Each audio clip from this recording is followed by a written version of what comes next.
Pastor Jason. Exciting opportunity for you guys. We're running the 6K with World Vision. It's coming up in May. And you can be on our team. It's a real easy way, a tangible way that you can do something that actually makes a difference. The clean water crisis is a crisis that doesn't need to be, and it's one that we can solve. It's pretty easy. $50. You raise $50, and that brings clean water for life to someone who doesn't have access to clean water right now. So you can sign up for our team, look for announcements on our social, check out our website for details. Right now we have 5 people on our team. Our goal is to get to 10. So you can contact me, Pastor Jason, for more details on that. But join our team, run this 6K for clean water for those that don't have access to it, and can't wait to be on mission with you. Bye.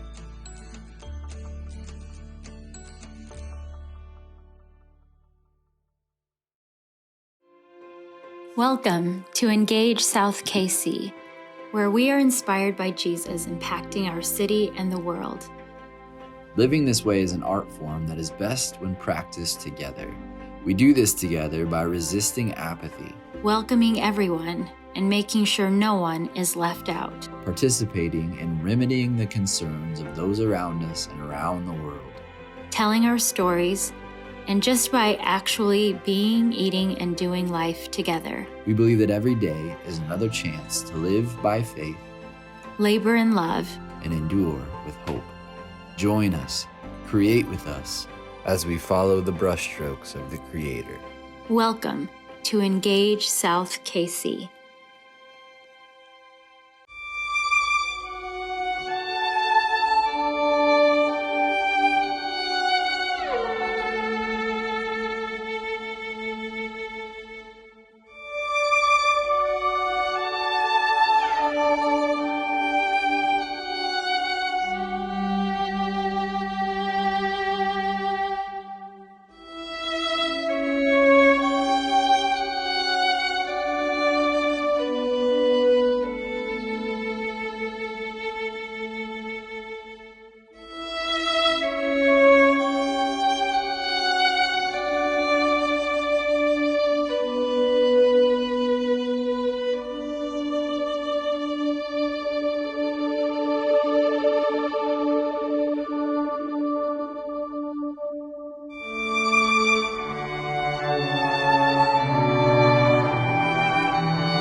When I was 12 or 13 years old, I had a bully, a particularly scary bully. He was the kind of bully that would have encounters with people, and they would show up to school with black eyes, swearing that they'd run into a door because they knew if they told the truth, they were going to run into another door, if you know what I mean. And it wasn't my fault. The girl he liked me, so there wasn't anything that I could do. But it was this daily ritual that my friends would let me know on the days when the warning level was extremely high, and I would have to take like an alternate route to get to the bus safely after school. So, at one particular social event, I arrived and I found out that the warning level was red hot. My bully had even amassed a gang of cronies, and they were all hunting for me. And my only hope was to not cross paths with them, but that hope failed, and soon I was cornered. And I'll never forget it. I remember it like it was yesterday. I was hot all over my body. My stomach felt like it was my shoes.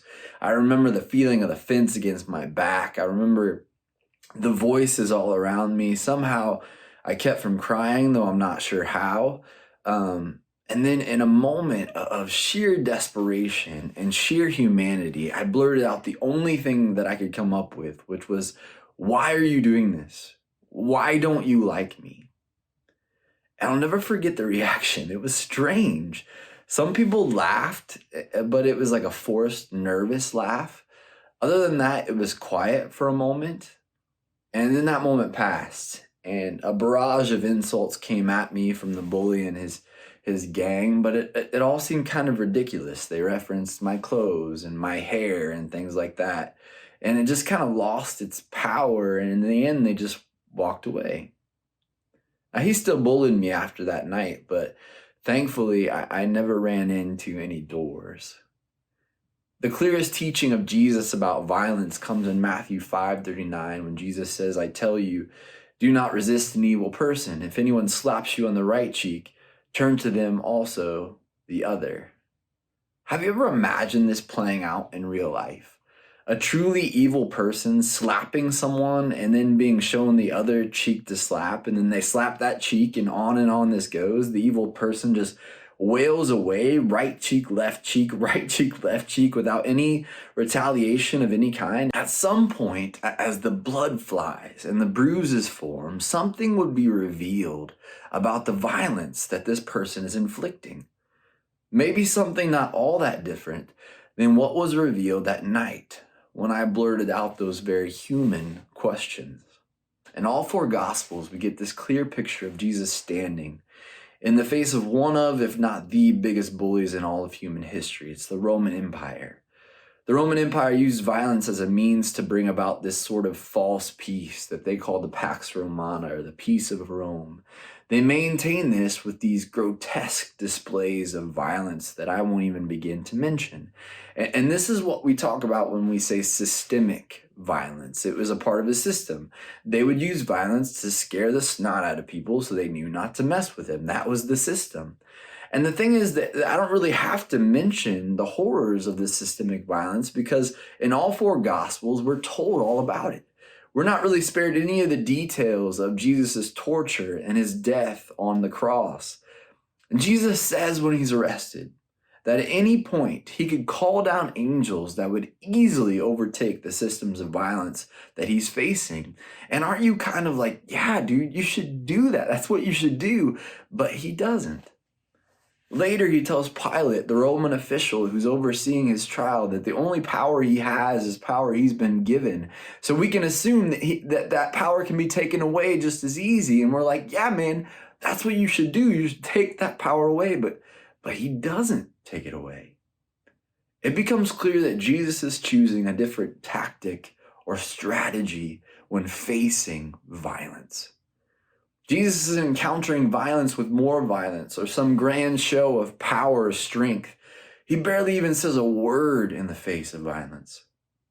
Instead, Jesus chooses to simply place his humanity. It's a risky tactic because it doesn't make the violence go away initially. This tactic does something much more substantive and long-lasting. Authentic humanity in the face of inhumane violence reveals just how evil that violence truly is.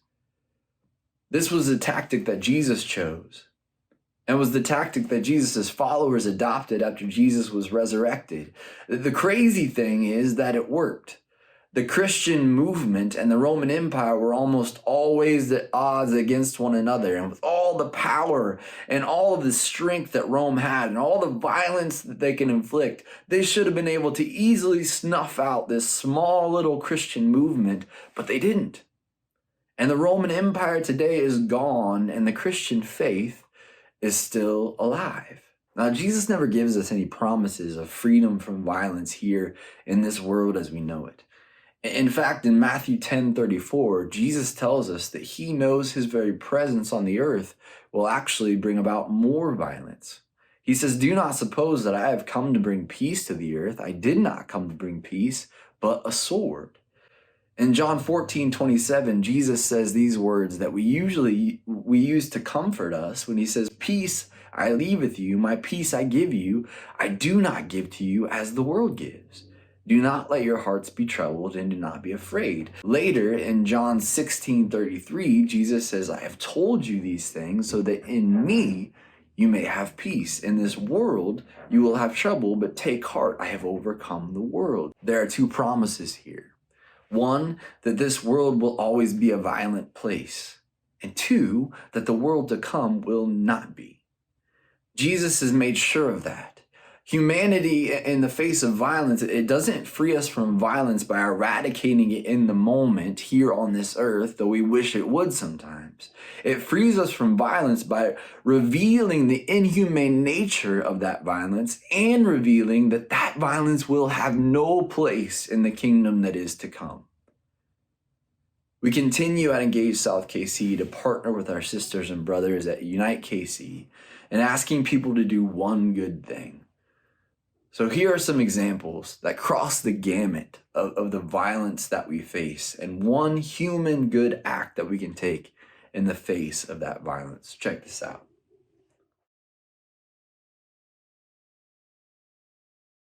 Depression is different for everyone. For me, depression has looked like this: a debilitating desire to do nothing. Depression is more than meets the eye. If you don't know me, you probably would never guess that I have struggled with severe depressive episodes over the past few months. What you see is the image that I spend all my energy curating so that I look put together. High school makes every teen feel like they're under a microscope, like they're constantly being evaluated by their peers. It's not a mystery why so many teens struggle with self-image. You have no option but to compare yourself to others. But when you put out a version of yourself that is unrealistic, self-neglect can easily turn into self-loathing. And while poor self-esteem and depression aren't the same thing, they work hand in hand. When you're ignoring your needs to cater to this obscured self-portrait that you're publishing, you lose track of the things that truly make you happy. It's exhausting. 6% of teens have diagnosed depression, and it's safe to say many more go undiagnosed. Admitting to yourself that you need help is incredibly daunting, especially when you so desperately want to believe in this character you've created for yourself. But when you try to tackle depression on your own, those suppressed emotions fester up inside and are bound to eventually implode.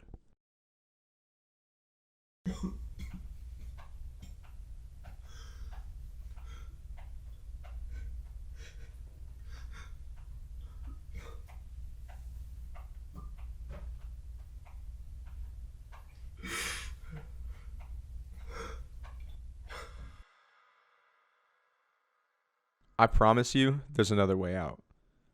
That first step for me was accepting that I needed help and seeing a doctor. Being prescribed medication and beginning to see a therapist has affirmed to me that things can and will get better. I'm not saying you're going to magically wake up cured of your depression one day and never look back. Mental health isn't linear. But no matter how alone you feel, there's always someone out there that cares about you. I can promise you that. Don't fall.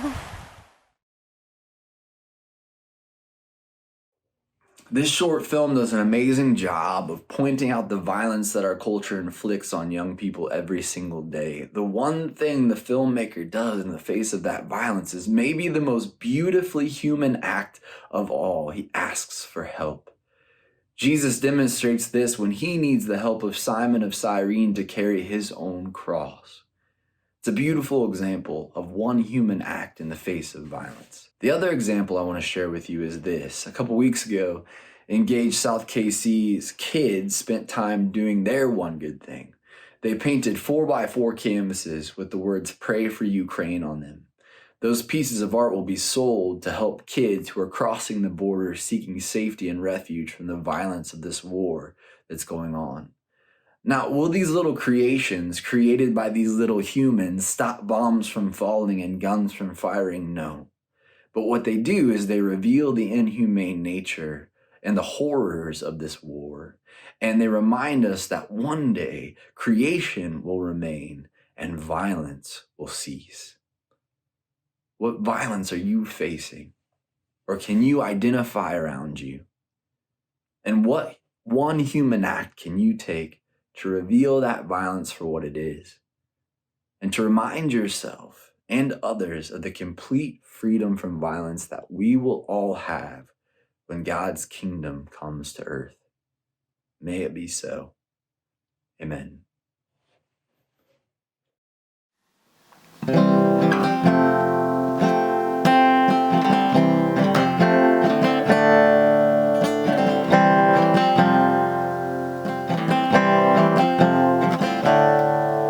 The storm inside, it brings me to my knees, nowhere to hide.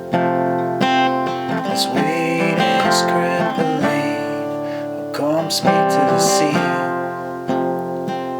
This raging inside of me, all of this worry, to you I will release. I cast my cares at your feet. Take it all, take it all. I trade my fear for your peace. Take it all, take it all. Give me your peace.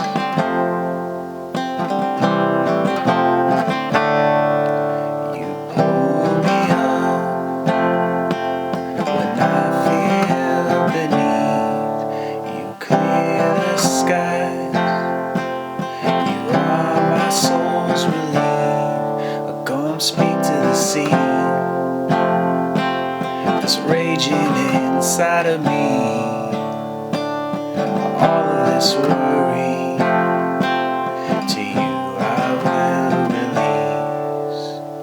I cast my cares at your feet. Take it all, take it all. I trade my fear for your peace. Take it all,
everybody. It's Pastor Jason. Exciting opportunity for you guys. We're running the 6K with World Vision. It's coming up in May. And you can be on our team. It's a real easy way, a tangible way that you can do something that actually makes a difference. The clean water crisis is a crisis that doesn't need to be, and it's one that we can solve. It's pretty easy. $50. You raise $50, and that brings clean water for life to someone who doesn't have access to clean water right now. So you can sign up for our team, look for announcements on our social, check out our website for details. Right now we have 5 people on our team. Our goal is to get to 10. So you can contact me, Pastor Jason, for more details on that. But join our team, run this 6K for clean water for those that don't have access to it, and can't wait to be on mission with you. Bye.